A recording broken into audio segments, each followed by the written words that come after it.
Hello po and welcome po dito sa aking YouTube channel. So for today's video po ay gagawa ako ng video tutorial kung saan po ay papakita ko sa inyo kung paano nga ba alisin ang watermark ng Power Director.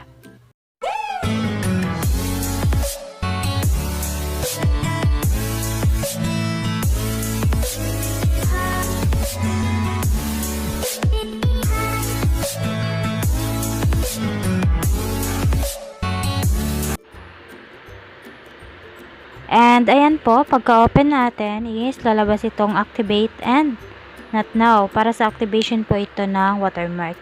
So, not now po muna natin siya. And then, ito yung i-click pag mag-edit ng video. And then, pili tayo ng ratio kung 16:9 or 9:16. And then, dito sa project name, kahit wag po muna natin siyang lagyan. Dahil pag isi-save natin, maglalagay din naman tayo ulit. So, ayan. Pili ako ng 16:9 and then click OK. And then, pili lang tayo ng video na gusto nating i-edit. And then, ayan. Pag may napili kayo, click nyo lang yung plus. And then, balik kayo dito sa may video. Click nyo to. Ayan. And then, lalabas yung mga editing tools niya. So, click anywhere. And then, so, ayan po, makikita nyo yung watermark niya. So, etong watermark na to, ganyan yung itsura niya. And then, paano nga ba siya aalisin? So, click lang natin yung watermark. And then, click natin itong X. And ayan, lumabas ulit yung activation niya. So, hindi ko lang inactivate kanina po dahil gusto ko ipakita sa inyo yung itsura ng watermark. Okay, so alisin na natin siya. So, click activate.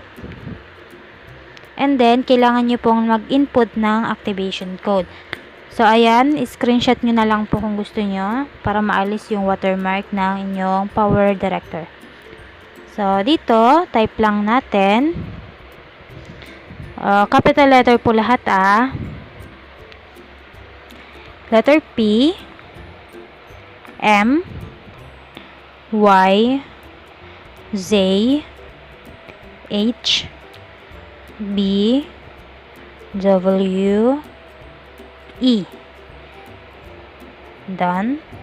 So, ayan po. Screenshot nyo siya kung gusto nyo. And then, click activate. And, ayan, alis na po yung watermark. So, ganyan lang po kadali alisin yung watermark ng Power Director.